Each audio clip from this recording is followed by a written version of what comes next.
नमस्कार। आकाशवाणी जयपुर अजमेर से प्रस्तुत हैं प्रादेशिक समाचार।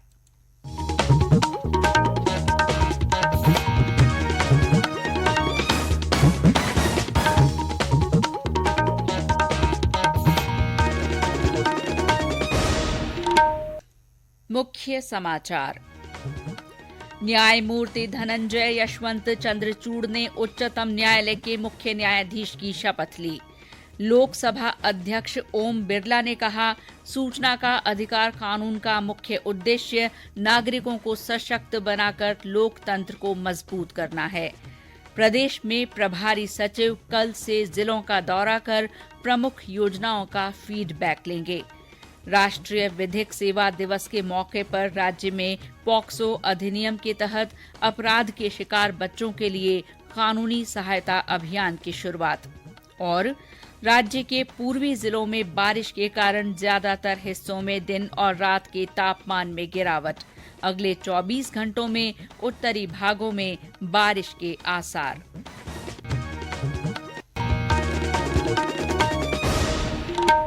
समाचारों के साथ मैं शीला चावला और अब समाचार विस्तार से। राष्ट्रपति द्रौपदी मुर्मू ने आज राष्ट्रपति भवन में न्यायमूर्ति डीवाई चंद्रचूड़ को 50वें मुख्य न्यायाधीश के रूप में शपथ दिलाई। न्यायमूर्ति चंद्रचूड़ ने न्यायमूर्ति यूयू ललित का स्थान लिया है, जो कल सेवानिवृत्त हो गए। 1959 में जन्मे न्यायमूर्ति चंद्रचूड़ 13 मई 2016 को सर्वोच्च न्यायालय के न्यायाधीश नियुक्त किए गए थे। इससे पहले उन्होंने इलाहाबाद उच्च न्यायालय के मुख्य न्यायाधीश के रूप में कार्य किया था। लोकसभा अध्यक्ष ओम बिरला ने कहा है कि सूचना के अधिकार आरटीआई का मुख्य उद्देश्य नागरिकों का सशक्तिकरण, पारदर्शिता, भ्रष्टाचार मुक्त व्यवस्था और लोकतंत्र को सच्चे अर्थों में लोगों तक पहुंचाना है। श्री बिरला ने आज नई दिल्ली में केंद्रीय सूचना आयोग के 15वें वार्षिक सम्मेलन का उद्घाटन करते हुए कहा कि प्रशासन में पारदर्शिता तथा जवाबदेही सुनिश्चित करने के लिए सूचना का अधिकार महत्वपूर्ण कानून है। श्री बिरला ने व्यवस्था में लोगों का विश्वास बढ़ाने की आवश्यकता पर बल दिया। उन्होंने कहा कि बड़ी संख्या में शिकायतों को देखकर परेशान होने की जरूरत नहीं है, क्योंकि ये दर्शाता है कि लोगों का प्रशासन में विश्वास है और इसमें उनकी सक्रिय भागीदारी है। श्री बिरला ने कहा कि सूचना के अधिकार को ज्यादा असरदार और जन केंद्रित बनाने के लिए केंद्रीय सूचना आयोग ने अनेक पहल की हैं। लोकसभा अध्यक्ष ने प्रत्यक्ष लाभ अंतरण सहित डिजिटल साधनों की मदद से सरकारी योजनाओं के प्रभावशाली क्रियान्वयन के लिए केंद्र सरकार द्वारा उठाए गए कदमों की चर्चा की।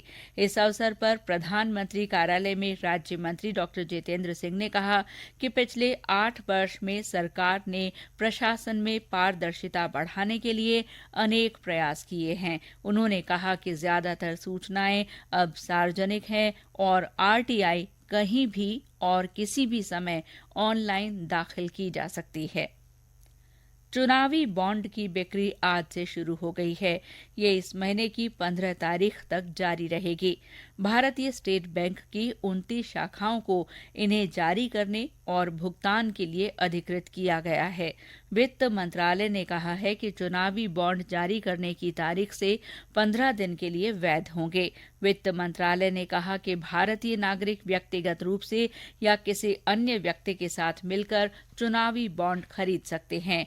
आम चुनाव या विधानसभा चुनावों में कम से कम 1% मत प्राप्त करने वाले राजनीतिक दल ही चुनाव बॉन्ड प्राप्त करने के लिए पात्र हैं। मतदाता सूचियों के विशेष संक्षिप्त पुनरीक्षण कार्यक्रम के तहत आज राज्य में सरदार शहर के अलावा सभी विधानसभा निर्वाचन क्षेत्रों में मतदाता सूचियों के प्रारूप का प्रकाशन किया गया। सरदार शहर में उपचुनाव की घोषणा के कारण इस विधानसभा क्षेत्र की मतदाता सूचियों के प्रारूप का प्रकाशन नहीं किया गया।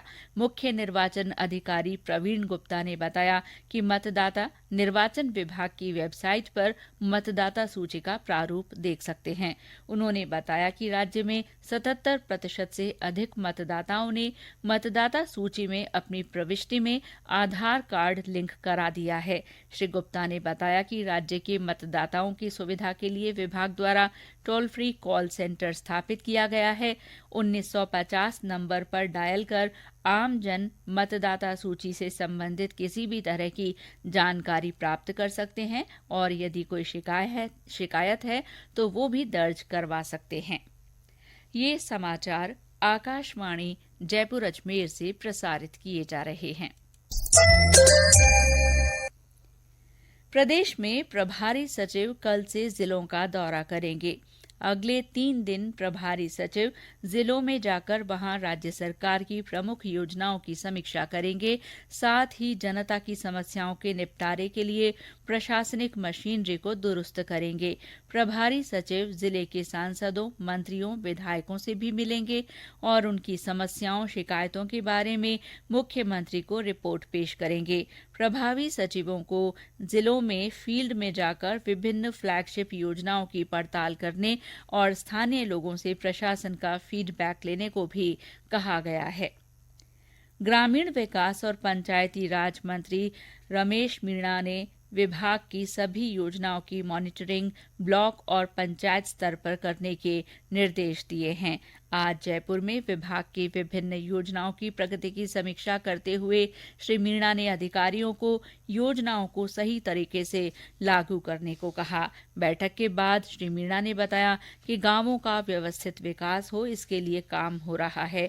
उन्होंने बताया कि अधिकतम लोग योजनाओं से लाभान्वित हों और कार्यों की गुणवत्ता पर विशेष ध्यान हो, इसके लिए अधिकारियों को निर्देश दिए गए हैं। हम चाहते हैं कि भाई जो व्यक्ति काम मांग रहा है, आज नरेगा में काम मांग रहा है, राजीविका में हमारी महिलाएं काम कर रही हैं, तो उनको कैसे प्रमोट किया जाए, ज्यादा से ज्यादा महिलाएं जुड़े। अंतिम छोर पे गाँव में जो महिलाएं रहती हैं और जिनके पास कोई काम नहीं है, रोजगार नहीं है, उनको हम रोजगार उपलब्ध करवाएं, विभिन्न तरह की उनको ट्रेनिंग दिलवाएं। ट्रेनिंग दिलाकर उनको एक हुनर मिल जाए तो वो अपनी गृहस्थी का पालन कर सके, उनकी आर्थिक स्थिति अच्छी हो सके। इन पर भी चर्चा हुई है।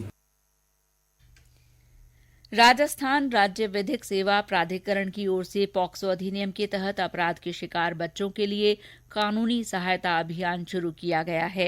राष्ट्रीय विधिक सेवा दिवस के मौके पर जयपुर में आयोजित कार्यक्रम में राजस्थान उच्च न्यायालय के मुख्य न्यायाधीश पंकज मित्तल, राजस्थान राज्य विधिक सेवा समिति के कार्यकारी अध्यक्ष न्यायाधीश पंकज भंडारी और मेडिएशन के प्रभारी न्यायाधीश प्रकाश गुप्ता ने अभियान का शुभारंभ किया। इस मौके पर मुख्य न्यायाधीश न्यायमूर्ति मित्तल ने बताया कि अभियान का उद्देश्य छुआछूत समाप्त करना, अत्याचारों की रोकथाम और पॉक्सो अधिनियम के तहत अपराध के शिकार बच्चों को सहायता उपलब्ध कराना है। उन्होंने कहा कि हर नागरिक को चरित्र निर्माण करना होगा, तभी बुराइयां दूर होंगी। उन्होंने बच्चों की शिक्षा को भी महत्वपूर्ण बताया और कहा कि उन्हें अच्छे संस्कार देना भी जरूरी है। बीमा लोकपाल दिवस के मौके पर शुक्रवार से बीमा लोकपाल पखवाड़ा मनाया जाएगा। इसके तहत जयपुर के बीमा लोकपाल कार्यालय की ओर से आम जन को बीमा तथा बीमा लोकपाल के बारे में जागरूक करने के लिए कई कार्यक्रम आयोजित किए जाएंगे। राजस्थान के बीमा लोकपाल राजीव दत्त शर्मा ने बताया कि 2017 में बीमा लोकपाल नियम आने के बाद अब बीमा संबंधी सभी तरह की शिकायत का निःशुल्क और तय समय में निराकरण किया जा रहा है। उन्होंने बताया कि इसके लिए बीमा लोकपाल को लिखित, डाक से या मेल से शिकायत भेजी जा सकती है। श्री शर्मा ने बताया कि बीमा लोकपाल के जयपुर कार्यालय में प्राप्त होने वाली शिकायतों को तेजी से निपटाया जा रहा है। बीमा लोकपाल पखवाड़ा मनाने का उद्देश्य ये है कि आम लोगों में ये जानकारी आए कि बीमा लोकपाल का ऑफिस है राजस्थान में, जहाँ पे बीमा पॉलिसी की हर तरह की शिकायत का बिना पैसा खर्च किए निवारण हो सकता है। ये 11 नवंबर से हम लोग शुरू करेंगे, 11 से 23-24 नवंबर तक ये रहेगा। लास्ट ईयर हमने जब ये पखवाड़ा मनाया तो हमारे को इस साल जो शिकायतें मिली उसमें 40% वृद्धि हुई। पब्लिक है जिसको कहीं भी शिकायत करनी है तो वो सिंपली ईमेल करके अपनी शिकायत हमारे पास रजिस्टर कर सकता है। हमने लास्ट ईयर 100% शिकायतों का डिस्पोजल किया है। 1400 शिकायतें हमें मिली तो हमने 1400 के 1400 का निवारण किया है और उसमें 75% के करीब जो शिकायत करता है उसकी फेवर में अवार्ड गया है। और अब मौसम। राज्य में पिछले 24 घंटों में पूर्वी जिलों में हुई बारिश के कारण ज्यादातर हिस्सों में दिन और रात के तापमान में गिरावट दर्ज की गई है। मौसम विभाग के अनुसार पिछले 24 घंटों में बीकानेर, जयपुर, भरतपुर और अजमेर संभाग के कुछ हिस्सों में मेघ गर्जन के साथ हल्की से मध्यम बारिश दर्ज की गई है। सबसे अधिक 51 मिलीमीटर बारिश जयपुर के शाहपुरा में दर्ज की गई। मौसम में आए बदलाव के कारण दिन के तापमान में 4 से 5 डिग्री सेल्सियस की गिरावट हुई है। बीती रात बूंदी में सबसे कम 11.8 डिग्री सेल्सियस तापमान रिकॉर्ड किया गया। मौसम विभाग के निदेशक डॉक्टर राधेश्याम शर्मा ने बताया कि राज्य के उत्तरी भागों में आज और कल हल्की बारिश का क्रम जारी रहने के आसार हैं। अगले 24 घंटे में राजस्थान के जो उत्तरी भाग हैं, विशेष रूप से जो हरियाणा, पंजाब की तरफ लगने वाले इलाके हैं, इन जिलों में अभी भी हल्के से मध्यम बारिश हो सकती है। हालांकि 10 नवंबर के बाद देखेंगे कि मौसम एक बार फिर से ड्राई होना शुरू हो जाएगा और हिमालय की तरफ से आने वाली नॉर्थ वेस्टर्ली विंड्स का असर शुरू होगा, यानी टेम्परेचर में 2 से 4 डिग्री सेल्सियस की बड़ी गिरावट होगी। दिन के साथ साथ में नाइट मिनिमम टेम्परेचर में फॉल होने से ठंड का असर बढ़ेगा। बाड़मेर नगर परिषद ने अत्याधुनिक सुविधाओं से युक्त आश्रय स्थल की शुरुआत की है। ये प्रदेश का पहला ऐसा आश्रय स्थल है जिसमें वाईफाई की सुविधा दी गई है। इसके अलावा केयर टेकर के साथ ठहरने की व्यवस्था भी उपलब्ध कराई गई है, जिसके लिए कोई शुल्क नहीं देना होगा।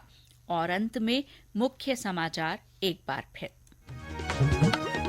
न्यायमूर्ति धनंजय यशवंत चंद्रचूड़ ने उच्चतम न्यायालय के मुख्य न्यायाधीश की शपथ ली। लोकसभा अध्यक्ष ओम बिरला ने कहा है कि सूचना का अधिकार कानून का मुख्य उद्देश्य नागरिकों को सशक्त बनाकर लोकतंत्र को मजबूत करना है। प्रदेश में प्रभारी सचिव कल से जिलों का दौरा कर प्रमुख योजनाओं का फीडबैक लेंगे। राष्ट्रीय विधिक सेवा दिवस के मौके पर प्रदेश में पॉक्सो अधिनियम के तहत अपराध के शिकार बच्चों के लिए कानूनी सहायता अभियान शुरू किया गया है। और राज्य के पूर्वी जिलों में बारिश के कारण ज्यादातर हिस्सों में दिन और रात के तापमान में गिरावट हुई है। अगले 24 घंटों में उत्तरी भागों में बारिश के आसार हैं। इसी के साथ प्रादेशिक समाचार बुलेटिन समाप्त हुआ। नमस्कार।